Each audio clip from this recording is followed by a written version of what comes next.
გელათის სამონასტრო კომპლექსში კედლის მხატვრობის კონსერვაციის ფართო მასშტაბიანი სამუშაოები მიმდინარეობს.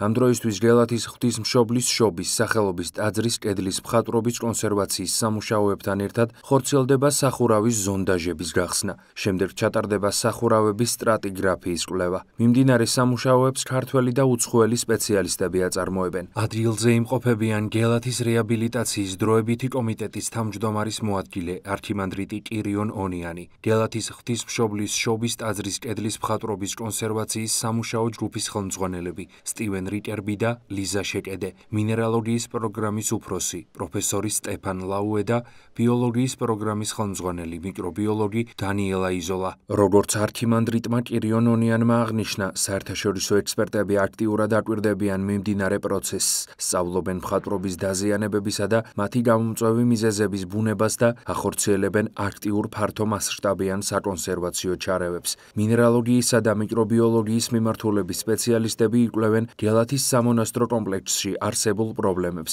რათა გამოავლინონ მინერალური და მიკრობიოლოგიური პათოლოგიები, მათ შორის მარილების წარმოქმნის მიზეზები. აღნიშნული სამუშაოები 2 კვირის განმავლობაში გაგრძელდება. როგორც მამა კირიონმა განმარტა, ამ ანალიზებზე და კვლევებზე დაყრდნობით მარტის თვიდან ისევ განახლდება ფართო მასშტაბიანი სამუშაოები. დღეს გელათში მიმდინარეობს მხატვრობის კონსერვაციის ფართომასშტაბიანი სამუშაოები.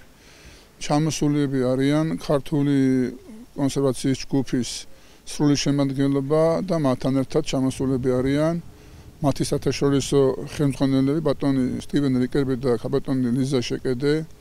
ასევე ჩამოსული არის მინერალოგიის პროგრამის ხელმძღვანელი პროფესორი ბატონი სტეფან ლაუე და ასევე ბიოლოგიის პროგრამის ხელმძღვანელი მიკრობიოლოგი ბატონი დანიელა იზოლა. მათ მიერ მოხდება დაკვირვება და ანალიზების აღება. ასევე ჩვენ ვახორციელებთ გადახურებზე ზონდაჟების გახსნას და ბატონი სტეფან ლაუე აიღებს ყველა იმ მისთვის საჭირო მასალას, რომელსაც ის ჩათვლით, რომ საინტერესო არის კვლევის კუთხით, რომ საბოლოო ჯამში დავადგინოთ ის პათოლოგია, რომელიც ჩვენ გვაქვს გელათში, იმ მარილების სახით, იმ სიმრავლის სახით, რომ მარილების რაოდენობა აღემატება უკვე 12-ს, თუ საიდან მომდინარეობს აი ამდენი ჯგუფის მარილის პათოლოგია გელათის მხატვრობის ინტერიერში. ასევე ბატონი ლიზა და ბატონი სტივენ რიკერბი განახორციელებენ ისეთ რთულ მანიპულაციებს, რომელსაც ქართული ჯგუფი ჯერჯერობით თავს იკავებს, რომელზეც ამ სამუშაოებზე და ამავე დროს ისინი ამ რთულ მანიპულაციებში ასწავლიან ჩვენ ქართულ სპეციალისტებს აი ამ რთული მანიპულაციების შესრულებას.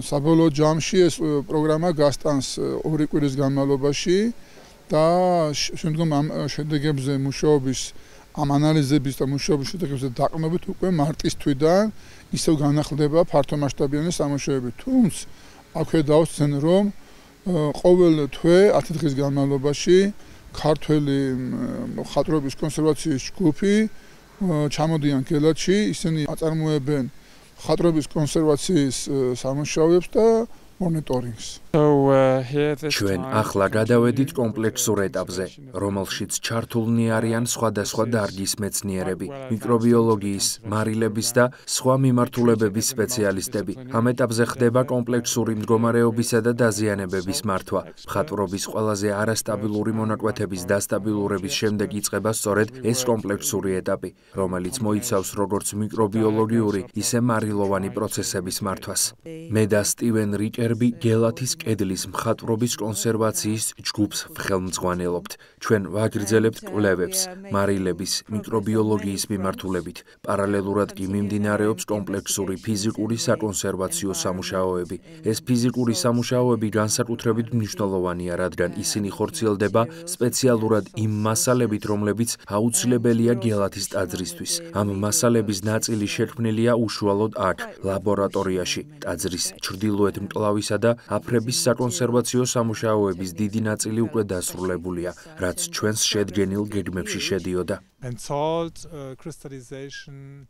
გელათში ვიკვლევ მარილების კრისტალიზაციის პრობლემას, მათ მიერ გამოწვეულ დაზიანებებს, აქტივაციის მექანიზმებს და იმ გზებს თუ როგორ შეიძლება მათი კონტროლი და სტაბილიზაცია. მარილები გელათის კედლის მხატვრობის დაზიანების ერთ-ერთი მთავარი ფაქტორია. ჩვენს მიერ ჩატარებული ანალიზების შედეგად გამოვლინდა, რომ არსებობს მარილის 13 სხვადასხვა სახეობა, რომლებიც განსხვავებულად რეაგირებენ ტენიანობაზე. თითოეულ მარილს აქვს კრისტალიზაციისა და დნობის განსხვავებული ტენიანობა და ტემპერატურა. შესაბამისად, სრულიად განსხვავებული ქცევა. აუცილებელია ზუსტად შევისწავლოთ თითოეული მათგანის გავლენა და ის, რა დაზიანებას იწვევს კედლის მხატვრობაზე. ამ დაკვირვებებისა და პასუხების მიღების შემდეგ შესაძლებელი გახდება მათი კონტროლი, მოცილება და შემდგომი დაცვის უზრუნველყოფა. მე ვარ იტალიელი მიკრობიოლოგიის სპეციალისტი. გელათში ვიკვლევ მიკრობიოლოგიური დაზიანებების საკითხებს. ძალიან მნიშვნელოვანია ზუსტად განვსაზღვროთ, რა სახეობები გვხვდება და რა ტიპის დაზიანებებს იწვევს. ხშირად მიკრობიოლოგიური დაზიანება შეიძლება აგვერიოს ზედაპირულ ნადებში, თუმცა ეს შესაძლოა იყოს კონკრეტული მიკრობიოლოგიური სახეობა, რომელიც იწვევს როგორც მასალების ფიზიკურ და ქიმიურ ცვლილებებს, ასევე ცვლის მათ ვიზუალურ მხარეს. გელათის მიკრობიოლოგიური კვლევა მნიშვნელოვანია არა მხოლოდ თავად გელათისთვის, არამედ წარმოადგენს მნიშვნელოვან წვლილს მსოფლიო მასშტაბით მიკრობიოლოგიური დაზიანებების შესახებ ცოდნის გაღრმავებაში. Ეხლა არის რიგითი შეხვედრა სხვადასხვა სპეციალისტების, მათ შორის უცხოელი სპეციალისტების, სტივენ რიკერბი, ლიზა შეკედე, სტივენ ლაუ და დანიელა იზოლდა. ისინი არიან სხვადასხვა სპეციალისტები, სხვადასხვა სფეროდან, მინეროლოგია, მიკრობიოლოგია, კედლის ფერწერის კონსერვაციის გუნდი. ეხლა ამ მომენტში ტარდება შურფების გახსნა, იმისთვის რომ გამოვიკვლიოთ სახურავების სტრატიგრაფია, სხვადასხვა ფენების სტრუქტურა.